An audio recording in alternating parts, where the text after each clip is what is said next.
uma coisa muito interessante, porque assim, dentro do meu consultório aqui em Manaus, comecei a ter um aumento do número de pacientes com câncer de tireoide, e eu trabalhava no Hospital do Câncer aqui do Amazonas, que é a referência na região norte, Uhum. e eu também vi esse aumento. E daí, pô, não sei, eu fiquei pensando, cara, será que aqui, porque Manaus, o pessoal que é do interior hoje em dia está tendo acesso? E aí eu fui, primeiro congresso brasileiro, que eu comecei a observar isso. A gente chega no congresso brasileiro e é a mesma coisa. E aí eu fui para um congresso mundial no Canadá, e aí os caras abrem que no mundo todo está tendo um aumento do câncer de tireoide.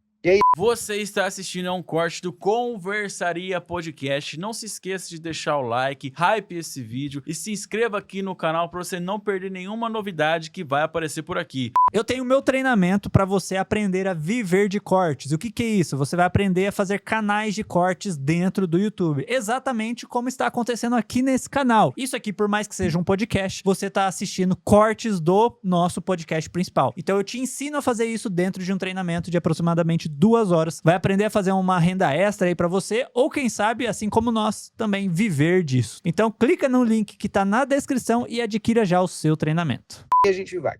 A primeira coisa que puxou foi o aumento do diagnóstico, exatamente porque o ultrassom, ele ficou muito mais barato, é um exame que, cara, hoje em dia todo mundo tem acesso pelo SUS, ou é barato para você fazer particular. Então a gente começou a ter mais pacientes fazendo exames. E esse câncer de tireoide é mais comum em mulher. Então começou os ginecologistas colocarem naquele check-up anual, que infelizmente nós homens, né? Homem, a gente tem uma teoria de que assim, a gente vai no pediatra até uma certa idade, aí a gente vira super-homem.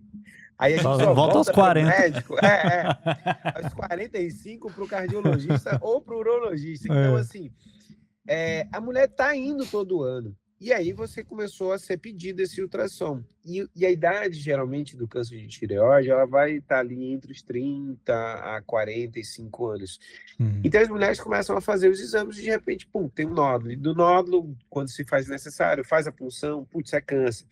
Então a gente começou a observar esse crescimento. E aí vem um outro fator de risco que também está fazendo aumentar muito o número do câncer, que é a obesidade. Então, a obesidade, ela pode levar, ela é fator de risco para 13 cânceres diferentes, e o último câncer que esse foi associado é o câncer de tireoide também. Quem tem obesidade e tem nódulo tireoidiano tem maior chance desse nódulo ser câncer, e quando é câncer, o câncer é mais agressivo. Então, assim, a gente começa a notar que são vários fatores que eles vão vindo a somar, mas tem um estudo, teve uma matéria, na realidade, eu estou tentando lembrar se é de algum jornal, se é britânico ou se é americano, cara, trazendo um script, e aí de repente eu posso até passar para vocês, a gente deixa no link lá do episódio para as pessoas, Legal. cara, lerem, porque assim, uma coisa que chama muita atenção é que está tendo esse aumento, e é no mundo todo. Então, assim, poxa, eu fico feliz de vocês abrirem a porta aqui, a gente poder falar, porque a gente brinca aqui, né, como amigo, mas é coisa séria, é coisa séria. A gente entende que o quanto mais cedo a gente pega um diagnóstico de um câncer, melhor a cura. O câncer de tireoide é um câncer que a gente chama de indolente, é um câncer que ele demora ali para crescer, a taxa de mortalidade é muito baixa, a cura dele vai girar ali em torno de 96%.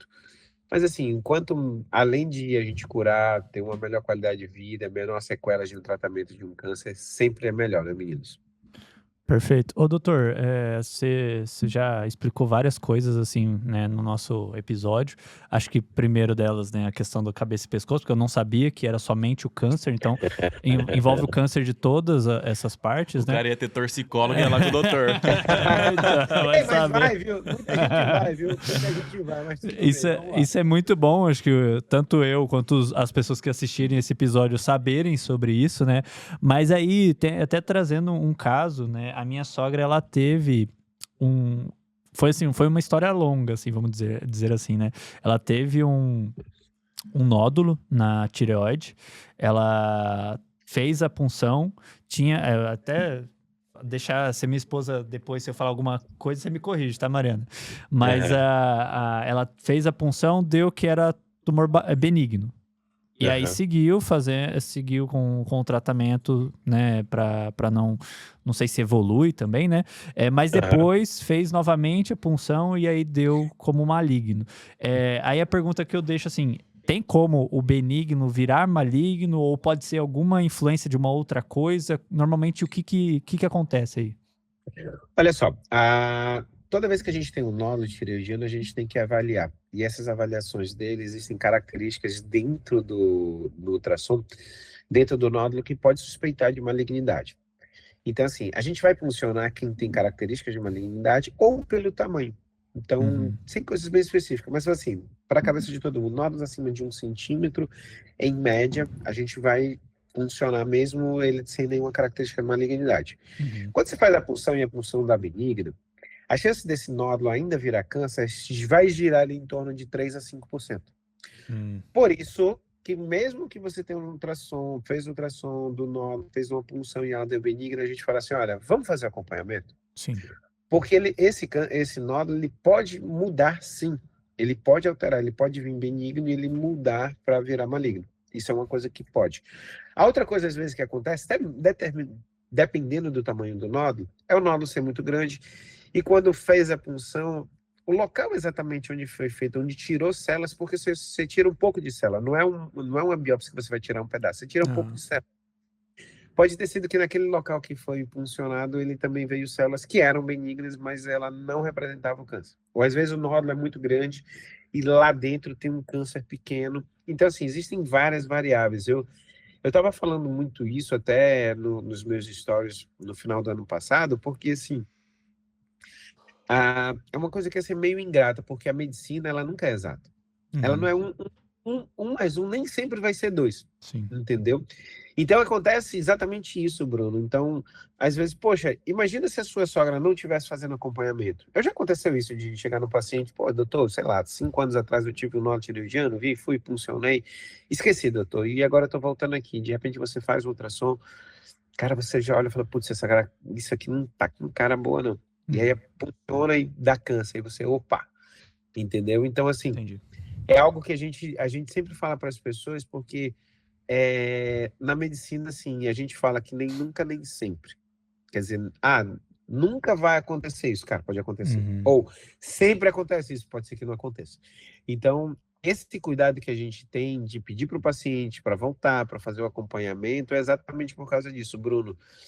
E aí vai lá para quem está nos assistindo. Acontece de você ter um nódulo benigno, fez a punção, deu benigno, está tudo bem, e um dia ele muda e vira um câncer. Entendi. Então, de duas, uma. Ou fez a punção em um local que não deu para identificar, né? Ou realmente caiu nos 3 a 5% que evoluiu pro maligno. Que era benigno e que malignizou, realmente. Perfeito. E aí, tem uma outra questão relacionada ainda, né, à minha sogra, a questão dos sintomas não, né, mas depois da cirurgia, ela sente que ela teve algumas coisas que começaram a acontecer. Primeiro, e aí, se você quiser listar depois tudo que pode, né, vir a acontecer, mas ela sentiu um aumento de salivamento, assim que fala, não sei, de saliva, né, de forma geral. E também, deixa eu só pegar aqui, a saliva. E também, isso aí, e antes mesmo até de que ela fazia a cirurgia, ela sentia muito dor de garganta, tinha inflamação. Isso são sintomas ou causas, né, vindo da cirurgia? Pode acontecer isso ou não? Vamos lá, depois eu vou mandar o Pix aí para Conversaria, tá? Pela consulta, mas vamos aproveitar aqui. Olha só, a salivação a gente tem que avaliar muito bem, assim, eu não sei se ela teve câncer de tireoide, se ela fez iodoterapia. Não fez. Não, né? Tá. Não. Então, assim, quando a gente faz a cirurgia de tireoide, antes da cirurgia de tireoide, muito paciente vai chegar com muitos sintomas, principalmente às vezes de uma sensação de bolo, às vezes de irritação na garganta e inflamação. Cara, não tem nada a ver com tireoide, tá, Bruno? A grande maioria deles não tem nada a ver. Mas só que depois que a gente descobre que a gente tem um nódulo na tireoide, começa você querer associar. O que é mais comum que chega no meu consultório é paciente que tem refluxo. Refluxo. Então, assim, a nossa alimentação aqui no Brasil, independente de eu estar no norte, vocês estarem no sul, cara, a gente usa muito tempero, a gente usa muito condimento, a alimentação da gente não é das melhores. Então, o que acontece? Isso daí faz com que você haja o refluxo, que vai dar alguns sintomas, principalmente sensação de entalo. E a salivação, na realidade, assim, se ela tivesse feito iodoterapia, eu ia falar para você que poderia ter sido efeito pós-cirurgia, mas não é algo específico de uma cirurgia de tireoide. O que é comum quem faz a cirurgia de tireoide no pós-operatório? Você pode ter uma rouquidão, que é por causa atrás da tireoide a gente tem um nervo, passa dos dois lados o nervo, que faz abrir e fechar a corda vocal. Então, 1 para cada 100 mil pessoas pode ter uma diminuição da mobilidade ou uma paralisia dessa corda vocal. Por isso que as cirurgias, a gente como cirurgião de cabeça e pescoço, a gente brinca dizendo assim que a gente dorme de noite, sonha com esse nervo, porque a gente começa a cirurgia procurando esse nervo e depois que a gente vai tirando a tireoide. Então, assim, rouquidão é a coisa mais comum, tá? E depois também a gente pode ter uma diminuição do cálcio. Existem 4 glândulas chamadas paratireoide, que estão do lado da tireoide, que pela manipulação você também pode ter essa diminuição. Câncer de tireoide, vou ser bem sério para vocês. Olha, mais de 95% dos pacientes que vão ter câncer de tireoide, eles vão ter sintoma nenhum. E isso, assim, é bom por um lado, tá? Porque, poxa, a pior coisa é se a pessoa tivesse algum sintoma. Mas é ruim por outro que às vezes a paciente, ela fica numa negação e diz assim, mas doutor, realmente eu tenho câncer, mas não estou sentindo nada. Eu falei, poxa, mas você queria sentir alguma coisa? O que pode acontecer de sintomas? Cara, nódulo endurecido realmente. O paciente, quando tem um tumor que está muito grande, ele pode comprimir, então pode ter dificuldade de engolir ou dificuldade de respirar, tá? E pode ter uma rouquidão que não melhora. Porque esse câncer, esse tumor, ele já invadiu o nervo da corda vocal, então a paciente já tem uma paralisia da corda vocal e ela fica rouca. Então, assim, se eu tenho uma rouquidão